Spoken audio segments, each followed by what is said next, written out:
Hi, this is Jeremy Schuback of the Photoshop Experts Series, episode 18. What we're going to be doing in this session is we're going to be continuing with basically taking away this plastic bag from this image. In the last session, I talked about using this element right here in order to help us out, and I got to be honest, I'm kind of running into a problem with this. During the jump, in between the two sessions, I started experimenting around with it. So I just, hit transform, and let's actually turn this line on so we can get the exact angle. And let's go to transform again. Here we go. And I saw if maybe I could duplicate this out. And I mean, honestly, I could probably get something halfway decent with this. I mean, you could see already right here that it's not completely solved, but it's pretty darn good.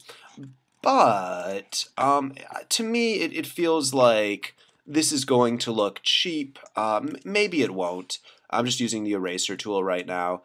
Maybe it won't. Maybe I could make it so it doesn't look like it's duplicated right here, but I feel like that's going to be quite a bit of work. And also, I remember that the band stretched further than that. So that would be a lie, and I don't want to lie with my photographs. So I went back to the photo shoot. Well, I didn't go back to the photo shoot. I just went back to the pictures I had taken from it, and I was looking through the photographs and seeing what other elements I could pull. So I saw this one, and let's just show it in Finder. So I'm just trying to look at. All right, so it looks like maybe I could use an element from here. I'm just going to show that in the Finder and open it up in Photoshop. And I'm just going to keep going through and see what other elements. So, I mean, this should make sense. I'm just trying to get as many resources as possible. This one looks kind of like a jackpot right there. So if you're really trying to do an absolutely impossible fix, go back to all the photographs you took. Here we go. This is another good one. Go back to all the photographs you took. Otherwise, you'll kind of be in trouble. One of the hardest things is figuring out what to use in order to make it work. All right, so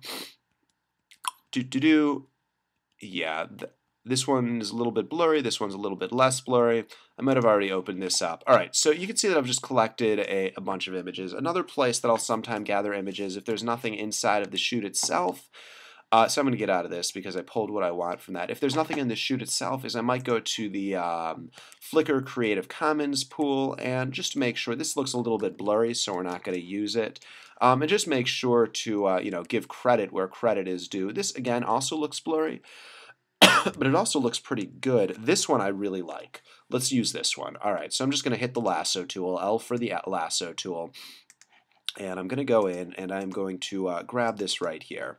All right, and I'm going to actually err on the side of grabbing a little bit too much of it because it's a lot easier to take away than add back in. I'm going to copy it. I'm going to actually close that image out, and I'm going to head back to our image. Here we go. And I'm going to paste this in.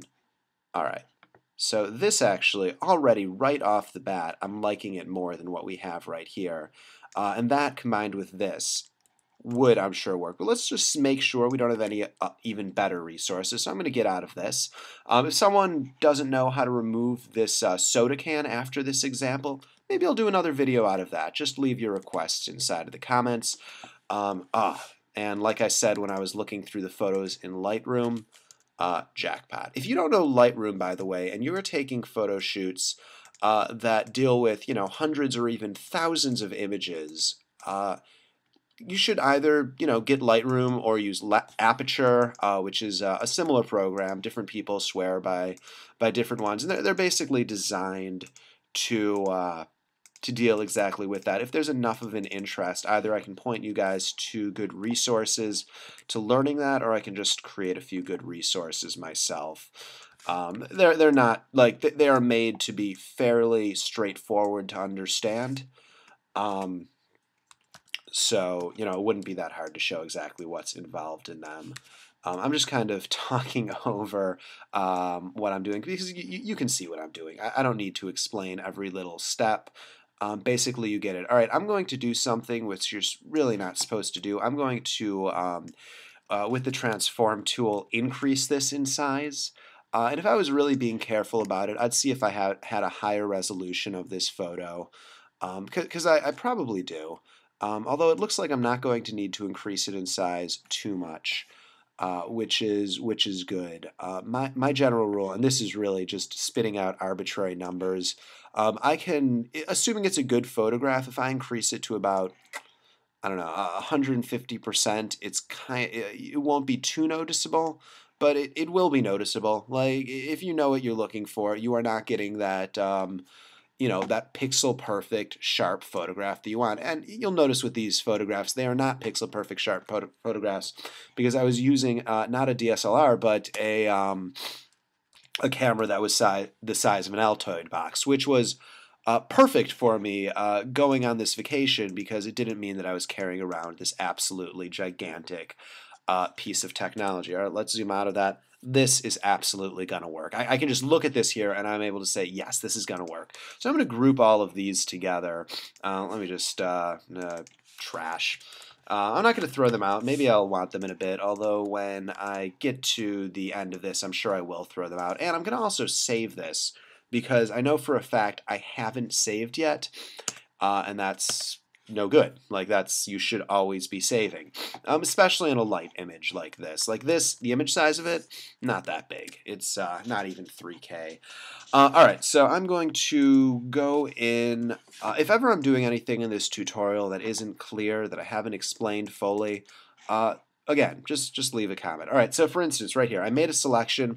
Generally what I could do, yes, I could go in with the brush and brush this out, but I've taught you guys the shortcut key that if you hit Alt-Delete, it'll fill it with the foreground color. So again, that's Alt-Delete, and if we look at the mask, what's happening is it fills this entire selection with the foreground color. So this area that's black is covered up, and we have this layer alone right here that looks like that, and that's exactly what we want. I'm going to get rid of this gray bar because we more or less have the angle at this point.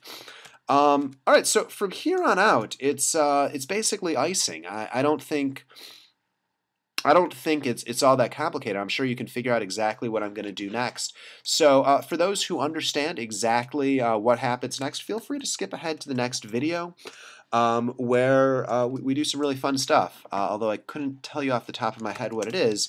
And I'm going to just keep barreling along, because what we're going to do, we're just going to, use the stamp tool to extend this out in places where we need to extend it out. Notice that the stamp tool is set to current and below, and that makes it so it won't copy out his hand right here, which is great, because I don't want to copy out his hand right here. I'm having trouble with that. We're getting some weirdness, so I'm going to actually create a new layer. I'm going to do, sample from there and just kind of, there we go. There, I'm getting a lot more luck with that. So you can see that I'll try one thing, it won't work. So I'll try something else.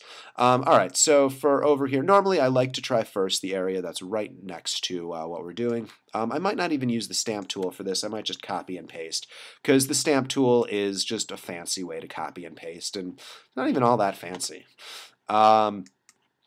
All right, so I'm just kind of going through on extending this, and I'm basically extending this to a place where it's past the table. I'm trying to not get any stamp tool effect looks, and when I say stamp tool effect looks, you know what I mean. Here, let me show you exactly what I mean. I'm trying not to ever get something that looks like this, because that's gross. So let's just undo that a couple of times. You don't know how to step back into the history a couple of times. The shortcut for it is up here, step forward, step backwards. So undo state change is Control-Z. That'll undo and redo the last action. But it would actually step up in your history panel. So if I were to go to history, you hit Control-Alt-Z to step backwards and Control-Shift-Z to step forwards. And I'll use that all the time. And then if I want to go between this history state and the history state I had before, so notice what's happening in the history panel right here. You can just hit Control-Z, and that's really good to see, oh, I just did 30 changes. I want to see if this is better or worse, better or worse. If that wasn't clear, and I do feel like I rushed through it a little bit, I am happy again to explain it further. I just want comments. I like to say confusing things, so people comment on the video, and I can then add a comment answering them and saying, yeah, here's a supplementary video. And then everyone needs to read the comments in order to learn a little bit more. So again, this is all really straightforward. That looks kind of gross. I'm going to actually create a new layer because this gets a little, I don't want to say a little hairy. I just need to figure out the edges. So one thing I want to do is I want to make sure that at no point am I copying either the light or the edge right there. So this is on its own layer, so I can do something such as, just hit Control-T to transform it, extend this out right here, extend this out over here, hit Control just to contort the point individually. If I really, really needed to, I could go into the warp options by right-clicking.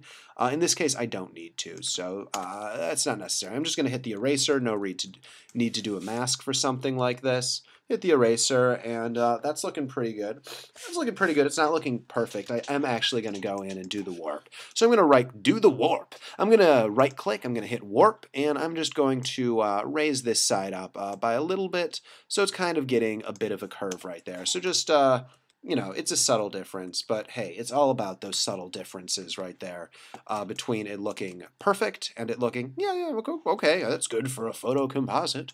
All right, so we have this right here. Let's, what layer is that on? All right, we have what layer it's on. I'm just going to get rid of this edge that we don't need. Or maybe we do need it. I'm just going to extend it out all the way, actually. Let's cheat it another way. We have reached the 11-minute point of this video, which means it is time to stop for all the finicky changes. We're going to do it in the next video. This has been Jeremy Shuback with the Photoshop Expert Series. Thank you for joining me. I appreciate your comments. I appreciate your watching. I appreciate you. I don't know. We're done. That's it. Goodbye.